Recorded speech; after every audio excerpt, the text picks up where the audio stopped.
Hi guys, I had to respond to this clip of Sinn Féin leader Mary Lou McDonald in the Dáil on Thursday, where she attacked the European Union's plan to spend €800 billion on defence.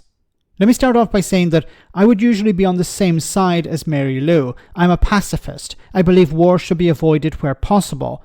War destroys lives, nations, economies, and relations between neighbours.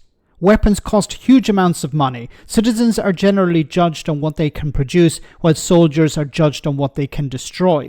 We must strive for peace where it's possible. Now, have a listen to the Sinn Féin leader and I'll explain why I disagree with her position. I am deeply concerned about the international order at this time and Ireland's place within it. Taoiseach, peace is not achieved by investing and financing war. €800 billion of European expenditure. Every rule in the book set aside to enable €800 billion of investment in the weapons of war. That's not a peace strategy. It's patently not. This country is a neutral country, militarily unaligned, and that places us in the strongest position to advocate for international law, for the UN system, for real processes of dialogue and conflict resolution, and that is where we need to be. Can you set out much more clearly what exactly you will say on Ukraine and in particular on Gaza?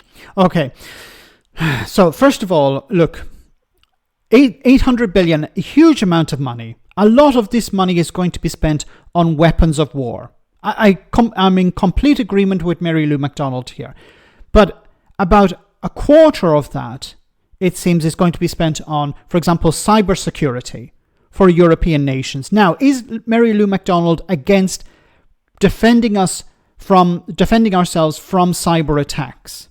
Because I can understand a pacifist being against the idea of spending money on weapons of war. What do these weapons do? They destroy. They don't create. Okay? They're a massive cost for the taxpayer, and they don't deliver something at the end apart from an explosion and death.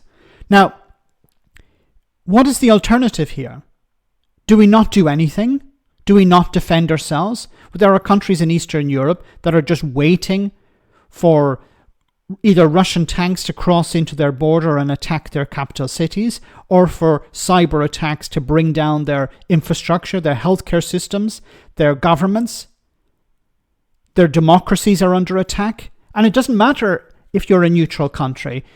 Switzerland, for example, in the past has had to deal with Russian interference. So being neutral does not protect you. Now, Mary Lou also mentioned here, well, we need to find an alternative, and the alternative is negotiations, agreements, a peaceful approach. But the problem with that is that the other side has to respect these agreements. So in 1994, Russia, along with the US and the UK, signed the Budapest Memorandum. Now, that was for Ukraine to give up its nuclear weapons, and in return, Russia would respect Ukrainian sovereignty. But we know in 2014 that agreement was violated by the Russians. They invaded and they annexed Crimea. Now, I would love to know, how do we deal with a country that doesn't respect international agreements? Then we had the Minsk agreements in 2014 and 2015. Once again, violated in 2022 when Russia invaded Ukraine again. So one thing is talking about peace. Another thing is talking about defending yourself. We can't trust Putin. We can't trust Russia, because whenever you sign an agreement, they tear it up. The only message he seems to understand is force. Once again, I am a pacifist. I'm against the idea of war. I don't think we should be going to war if we don't have to.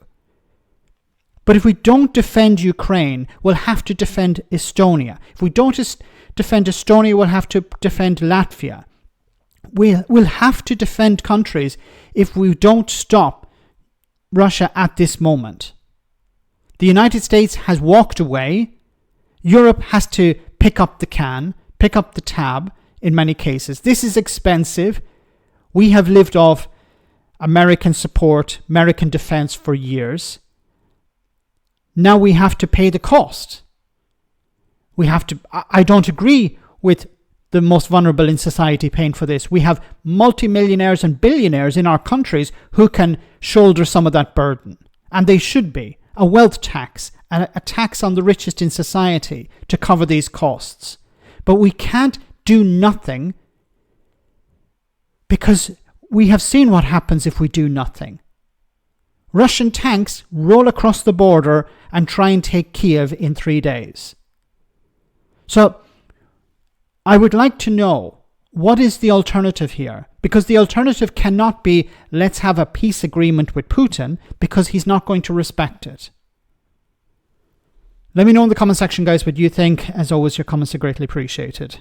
Thanks a lot.